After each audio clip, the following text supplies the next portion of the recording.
I'm going to show you a timeline as to why you believe and I believe different. I believe a dollar is not a Federal Reserve note. The Federal Reserve note are not dollars, and what laws change over time. So I'm going to give you my reference. The King of England in the 1700s was using silver and gold as money. The king wanted to tax the colonists. Was the Boston Tea Party wanted to put a tax on tea? They wanted to tax the colonists gold and silver, not worthless paper. The history books will show you, if you look it up, Ben Franklin went back to England and he said to the people in England and the king, we print up our own script. We don't need your silver and gold. So they printed up something called a continental dollar. We print up our own money. We don't need your money. So the king didn't like that, and they started the American Revolution. If you look up "not worth a continental," that'll give you information about the continental dollar. But anyhow, that is what's known as the continental. What is known as the continental dollar became essentially worthless over time, like how paper money does. There's no paper money in human history that hasn't become an economic problem.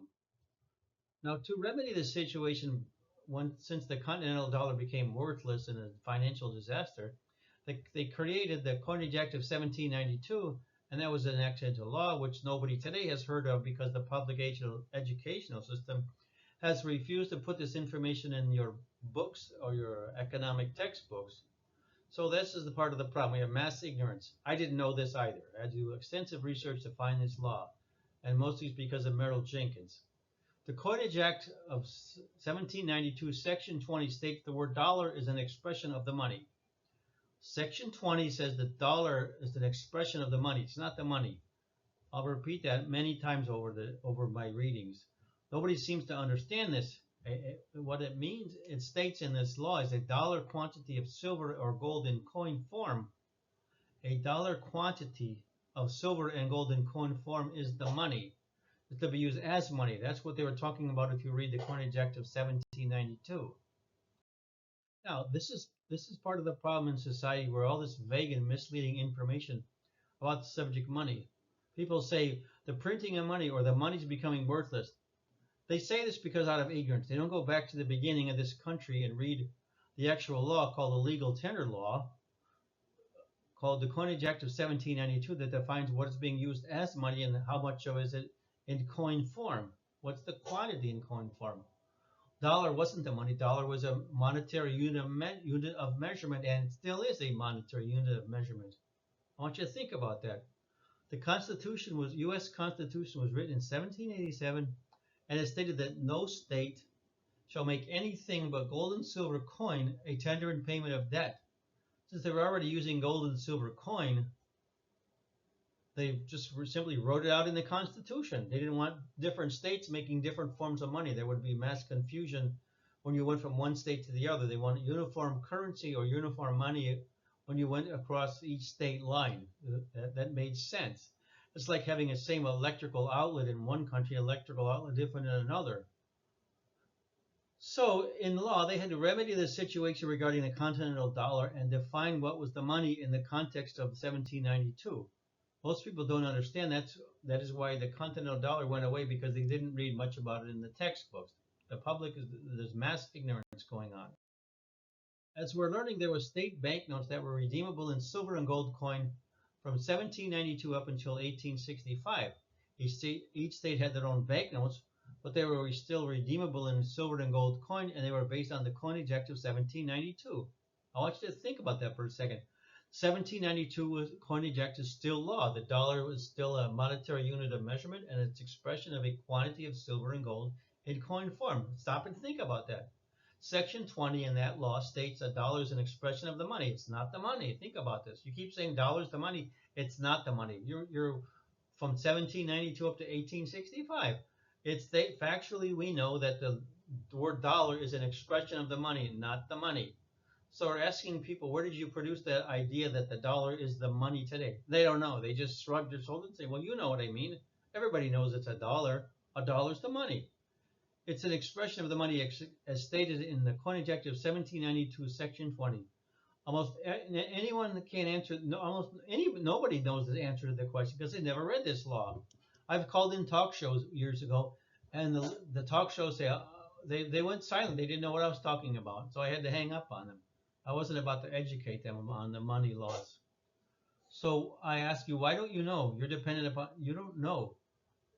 You're dependent on something called money, and yet you don't know anything about how it came about, which doesn't make any sense. Think about it. We are most 99% of the population dependent upon something called money, and they don't know how it came about over time. Let's go on to the next uh, information here. The state banknotes that were printed from 1792 up until 1865 were not the money. They were redeemable in the money. They said on them the redeemable in the gold or silver coins based on the Coinage Act of 1792. They were notes. They were a claim check based on the metal. The gold and silver coins were the metal. The public doesn't seem to understand this. The textbooks don't explain this. This isn't in the school textbooks. Well, I don't know why. They're just keeping in from their financial ignorance. It just continues today. From 1865 to 1787, silver and gold and silver certificates were created, and these were redeemable in silver and gold coins based on this law, the Coinage Act of 1792.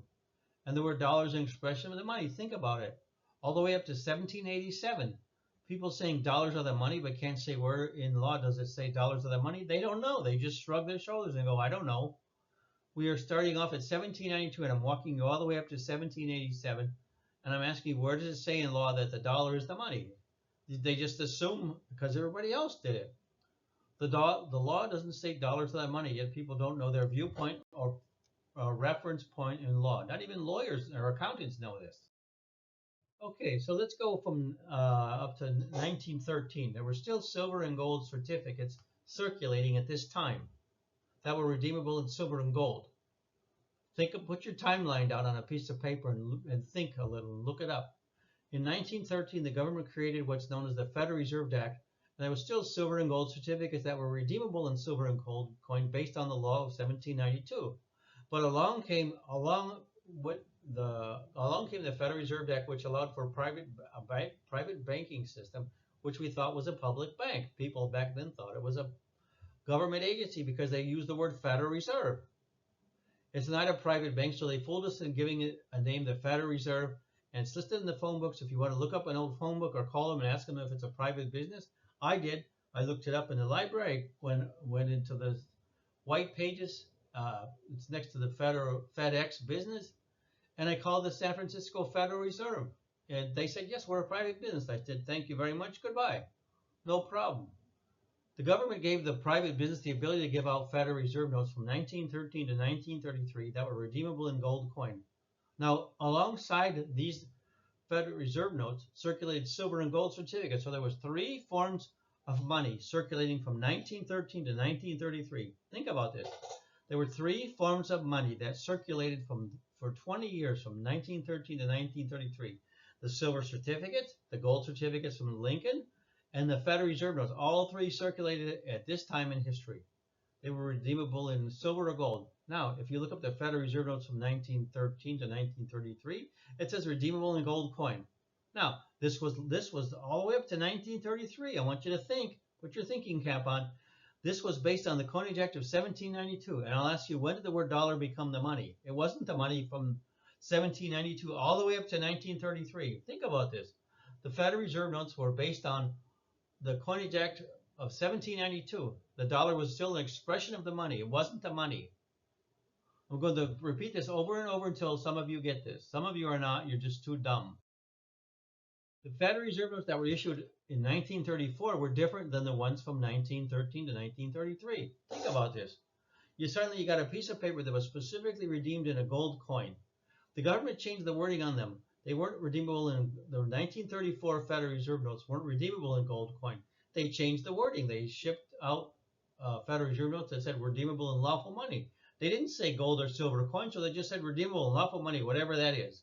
They threw it up in the air. Well, we don't know what the lawful money is. I mean, that doesn't make any sense. You put up a piece of paper and you said, well, it's now we don't know what the lawful money is. We'll just let you think and know what it is. So the word gold was removed from the 1934. While there was the World War II, everybody was distracted up until 61, and the wording was changed. Nobody thought about it. Nobody cared. They just thought, well, this must be redeemable in some lawful money. I'm not sure what, but we don't know. We don't know what the lawful money is because We don't read the laws regarding what is the money. So there was a different Federal Reserve note from 1913 to 1933, and 1934 to 1961. Nobody seemed to understand this. I didn't. They don't look it up, and they didn't look it up. I didn't know it until I researched money books. I didn't know where to look. The Coinage Act of 1792 still was law back up to 1961. Think about that. Up to 1961, this was still law. Section 20, the dollar is an expression of the money. So I'm asking and explaining to you, where did you come up with the idea that the dollar is the money when the dollar is a quantity of silver or gold in coin form? You don't know. All your friends, your doctors, your dentists, your lawyers, your teachers, your scholars, your economics people, they don't know. I don't know. It's a dollar's the money. That's all they know. A dollar's the money. Well, they're wrong. The dollar is not the money. The dollar is an expression of the money based on the Coinage Act of 1792, Section 20. It's an expression of the money. It's not the money. It's like a gallon of milk and a gallon of gas. The gas isn't the milk. The milk isn't the gallon, or the gasoline isn't the gallon. It's an expression of volume of measurement. It's the word dollar is a monetary unit of measurement. It always was, and it still is. So where's your reference in law? Nobody knows. My reference is the Coinage Act of 1792, Section 20. Show me yours. You can't. The Federal Reserve notes that are issued now, or from 1963 to present time, are still based on the Coinage Act of 1792, which is still law. Some people say it's not, but it is. Nobody's challenged it in court. They think the current 65 Coinage Act is still law. The 1792 Coinage Act is still law because nobody's been able to challenge it in the Federal Reserve, in the Supreme Court. That's what I meant. I'm sorry. The Federal Reserve notes are redeemable today in nothing. After 1963, the current ones are nothing. They're worthless. They're not becoming worthless. They are worthless. The current Federal Reserve notes state are for all debts, public and private. Why does the word change again? There's no redeemable and lawful money anymore as the previous ones. What's the money? We went from silver and gold to being the money to nothing as money. Think about that. The public is so naive and ignorant, as I was, that there's nothing as money, and so you're saying, well, dollar's the money, and you don't have any reference. What law states silver and gold is no longer usable? And now you're stating Federal Reserve notes redeemable in nothing and worth nothing are the money. Why did you create something as money, gold and silver, and now you say this is nothing as money? That makes no sense. Now it seems nobody seems to know this. The Coinage Act of 1965 states that the Federal Reserve notes are for all debts, public and private. They're legal tender. What happened to the silver and gold? I thought silver and gold in the U.S. Constitution states that's what is the money. What am I missing? From 1792 up until 1965, what happened? What law states the silver and gold are no longer the money? Nobody seems to know. Nobody knows. The textbooks don't know. Nobody knows. Your investors, your bankers, doctors, all these money hucksters, they don't know. I'm telling you, they don't know. So let's continue here. What's the difference between a continental dollar that was worthless and became worthless versus the Federal Reserve notes today? They're both worthless money. Today we are totally dependent upon worthless money, and I'm sorry, that's a typo there. We don't seem to live off the land. We're not farmers, hunter-gatherers. That's the problem. We don't have anything to sustain ourselves. We're not getting the money from the private banks. That's the difference. Nobody knows. They can't figure out, well, if continental dollar's worthless, Federal Reserve note's worthless. I don't know what's the difference. They don't know. There's no discussion about it. The public just shrugs its shoulders. The answer seems to be that people just shrug their shoulders. That's the answer. It makes no sense. They can't even say anything. The people today are ignorant of the subject money. They vote into office people that are also ignorant of the subject of money, and they expect those in public office to fix the financial laws and the financial problems. Neither of the people nor the politicians understand the legal tender laws. We have the blind, essentially the blind leading the blind. Think about it. You don't know about money. You voted in people that don't know about money, and you're expecting the people that don't know to fix the problem. Good luck. Now, if the dollar is the money, why doesn't it state in the Coinage Act of 1965, which is a legal tender law, the dollars are for all debts, public and private? Nobody knows the answer to the question as to why they didn't write in the Coinage Act of 65, dollars are for all debts, public and private. If the dollars are the money, why doesn't it say dollars are for all debts, public and private? What they wrote, those that wrote the law, the Federal Reserve notes are for all debts, public and private, knew what they were doing. Now think about this. Why did the Federal Reserve notes become dollars or dollars of money since the law states back in 1792, the money account shall be expressed in dollars. If the money was expressed in dollars, how did it suddenly become the money? I've given you a timeline here in my other YouTube videos. When did the dollar become the money and not an expression of the money? Nobody knows because they don't know what I've read through Merrill Jenkins and my own research. I'm one of the few on the internet that can actually explain what's going on. All the money hucksters and money investors, they can't explain what I know because I'm a serious student of Merrill Jenkins and I'm giving it in small pieces. Okay, so why doesn't anybody understand this? Suddenly a worthless piece of paper is the money? That makes no sense.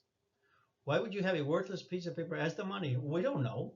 The government must be right. The people in 1792 lived off the land. They weren't dependent upon money. They were intelligent enough to understand there's a difference between worthless money and coins as wealth. They had the same problem with the continental dollar. They had to abandon that worthless piece of paper. Today we have a worthless Federal Reserve note. Nobody seems to know the difference. Nobody knows why. The few people that wrote the Coinage Act of 1965 knew what they were doing. There's a typo right here. I'm sorry. They knew that they could not state that dollars are for all debts, public and private, because the word dollar in law is an expression of the money. Think about that.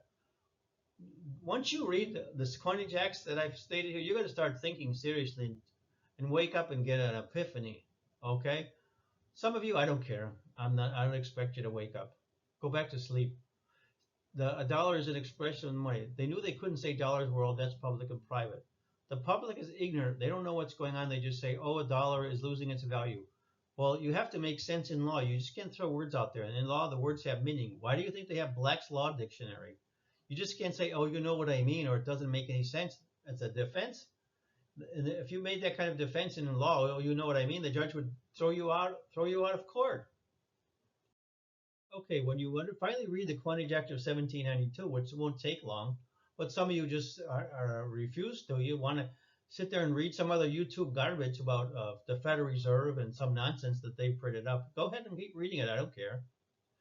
I'm going to ask you, how does the quantity of money increase in the marketplace? When you figure and ponder this question, you're going to wake up a second time.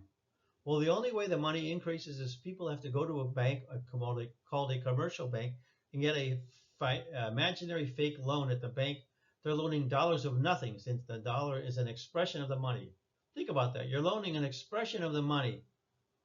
They're going to the bank, signing a promissory note, and thinking they're getting dollars of money, but there's no dollars of money.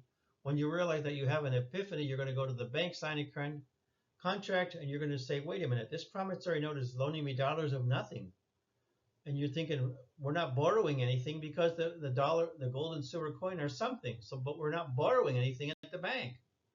You're not borrowing Federal Reserve notes as the contract states. You're borrowing you're borrowing Federal Reserve notes at the bank, and you're going to look at the promissory note, and it's the people that simply believe this and they think everything is fine. And yeah, that was a little confusing. I'll have to redo that. Merrill Jenkins stated in one of his YouTube videos that when you go to a bank and you agree to a loan, all the banks are doing is putting a number on their books in your account in your name when you agree to sign the promissory note. They're not loaning you anything. They're using Federal Reserve notes to reflect the evidence of that numbers on the promissory note at the bank. And the Federal Reserve notes are just a token representing those numbers on the promissory note. You're thinking you're borrowing dollars of nothing. Think about it. If you had silver and gold as money, you go to the bank, you sign a promissory note, and it would say, we're loaning you $1 in gold coin or $1 silver coin. But today, they never changed the loan document. They're using the same words. We're loaning you dollars of nothing. So as the saying goes, a fool and his money can soon be parted.